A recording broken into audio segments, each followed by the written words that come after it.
Hello and welcome to Faith Check. What we decided to do is ask you for questions that you would like us to discuss during our conversations. And here is the first question that we got from you. The question is, how can modern lifestyle align with faith?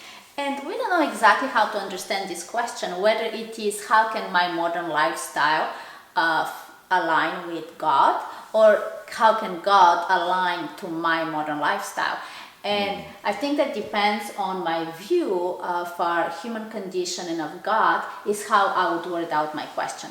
Because if I'm thinking that I'm just fine and I live a decent life, 70, 80 years, and I'm just fine with that, then yeah, I might ask the question, how can God fit my modern lifestyle that I actually enjoy?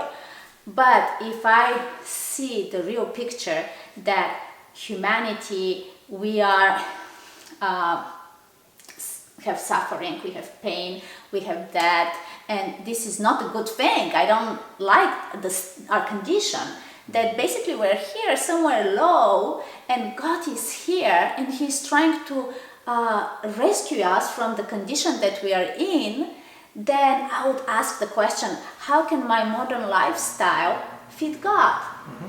I think we've bought into this idea that somehow a life with God is going to take us away from anything fun that we do.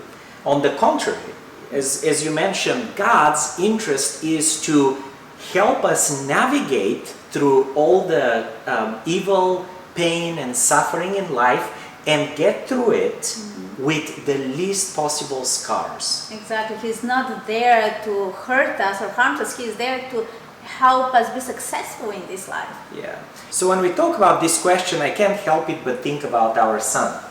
He has two passions. He loves racing and he loves Nutella. I'm going to start with the Nutella first. I love Nutella too, but if you leave him, he will eat Nutella for breakfast, lunch, and supper.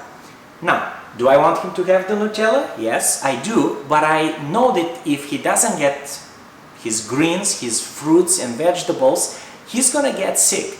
So I'm trying to keep him in check and balanced, to give him guidance so he doesn't hurt his future health in order to enjoy better life. So God, in a way, is not there to take the fun away from us, but He's there to help us navigate, like we said, through life with the least hurt, with the least scars. And sometimes you think that something might be fun, but at the end it actually might not be fun at all after that. Yeah. So this brings me to the second passion, the racing, that our son likes. So again, if you ask him, there is no point of school, there is no point of reading, there is no point of anything. He can just be out there on his go-kart all the time. And I can understand that because I love racing. But I know that there was a point in my life when I got other interests, and my interest towards racing kind of went away. So I want to communicate to my son that, listen, that's not all you're going to experience in life. Just wait. There are more things that you will find. He can't understand it, but I know because I've gone through it. We have gone through it. So our role as parents is not only to protect him from hurt, but also to let him that there is more to life than what you have seen. So why is it important for me to fit into God rather than trying to fit God into my modern lifestyle? Because if my son tries to fit me into his lifestyle, he'll continue doing what he's doing and he won't make any changes. Unless he feels it's very convenient, which at his age, he doesn't really think that way. But if he tries to fit into what I'm telling him, he's opening the doors for enjoying a lot more life than what he thinks there is to life. Does that make sense? Yeah. And it's interesting though that although we are the ones who have to fit into God's lifestyle, God actually did also fit our lifestyle, but sending His Son, Jesus, and having Him live among us and knowing how it feels to be human, going through the pains that we go through, and show us that He understands us. Yeah.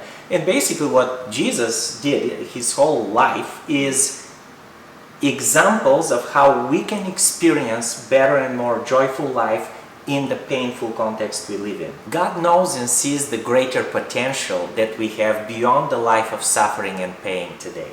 And the way I can know what his dreams are for my life is I should develop a closer relationship with him, because then I start seeing the superiority of the life I can have and what I'm actually experiencing. And if I can add here, the reason also we feel that superiority is because God is the creator. No one knows my full potential, and no one knows how to navigate me through today's life better than the one who made me. Just like a parent knows how to guide their child, that's how God knows how to help us guide us through life. Yes, and it reminds me of the parable that Jesus said of a man who discovers treasures in a field. And when he found this treasure, he went back and he was willing to sell everything that he had so that he can buy this field and possess this treasure. And the same thing is with us, that when we discover the life that we can have in him, that we can actually have life. Because the life without him there is no life. It's not complete. And then we would be willing to give up on anything in our life that holds us back and to align our lifestyle to his lifestyle.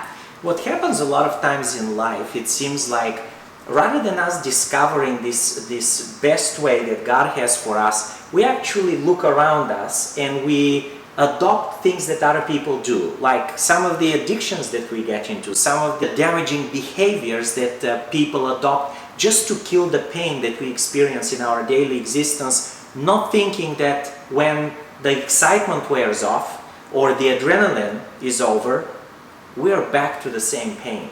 The reason why we need to find a better solution than just we're offered by what we see around us is because God provides something that can take away that pain. So sometimes we do certain things in life because we expose ourselves to certain things or we contemplate them too long, and then we just start adopting things that we would not choose for ourselves initially. I'm thinking, for example, a cold shower. I hate cold showers, but I know that they're actually good for me.